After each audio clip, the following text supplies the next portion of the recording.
Conflict, drought, and COVID-19 have created one of the worst humanitarian crises in the world, leaving more than 18 million Afghans in need of assistance.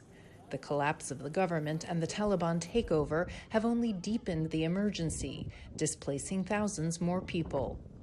Aid agencies are used to working in difficult and dangerous conditions, but new uncertainties on the ground have forced many to assess the security situation and evacuate international staff, send local staff home, and pause some or all of their services.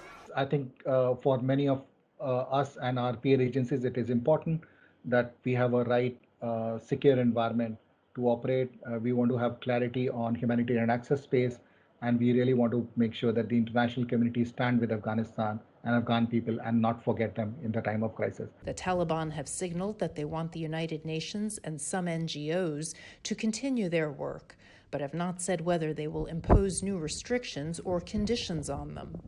So everything at the moment in terms of how UNICEF works is up in the air. We have not yet had a meeting at the central level with the new de facto authority. We are having dialogue at the regional and local level with local interlocutors. So we do not have a system in place yet.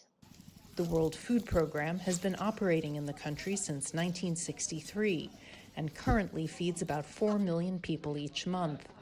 With malnutrition rates on the rise, it is scaling up to reach 9 million monthly by November.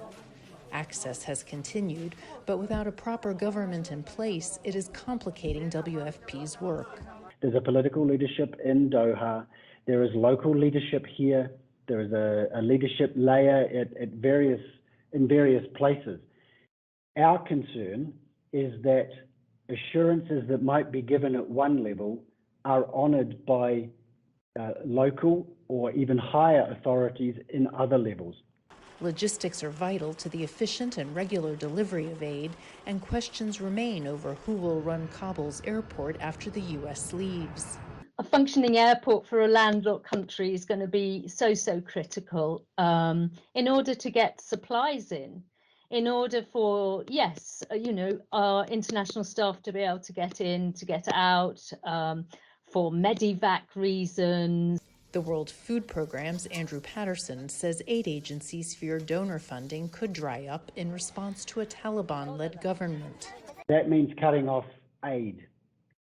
We really need the humanitarian aid to keep flowing. That's how we're going to be able to stop mass famine in this country. With millions of Afghans already food insecure, aid workers say funding cuts would be deadly. Margaret Besheer, VOA News.